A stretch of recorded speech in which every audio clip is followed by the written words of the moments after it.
So today the major TV channels are controlled either by the state directly or by the friends of our president, like Kovalchuk brothers.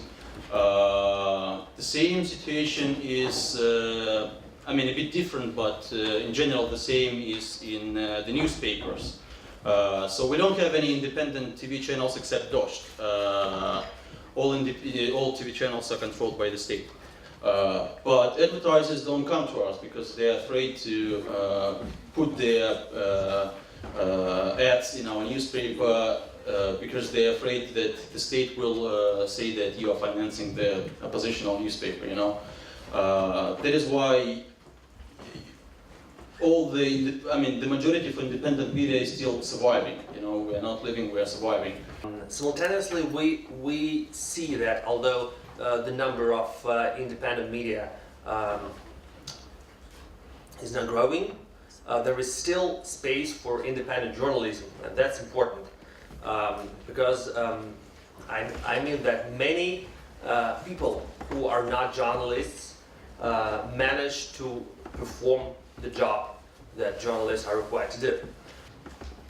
Mariana said, "It's so unfair. I'm working and working, and I'm working so hard to be decent, independent journalist, but they are always unsatisfied. They would always tell me that I'm not brave enough, that I'm not bold enough. And after that interview with Medvedev, my viewers are going to tell me that, oh, you should ask him more tough questions. You're not doing enough. That's so unfair." She was suffering. And Irada Zinalova answered her with the same. "It's so unfair. I'm always trying to be as tough as I can. I can ask such bold questions, but I would always hear, 'You're a Kremlin prostitute.'" We are living in social media, we are living in internet 24 hours a day. We have special reporters in Russia, we have freelancers in Russia, we have some newsmakers or some correspondents in Russia, and that's all. Headquarters are here. The Soviet Union is already here. We are now in Soviet Union 2.0. You know, every slogan, all restrictions in private life, all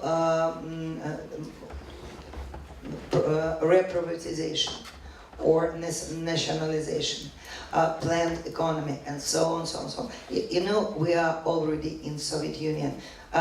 One big change. We have Russian Orthodox Church instead of Communist Party. It's a dark vision, Galina.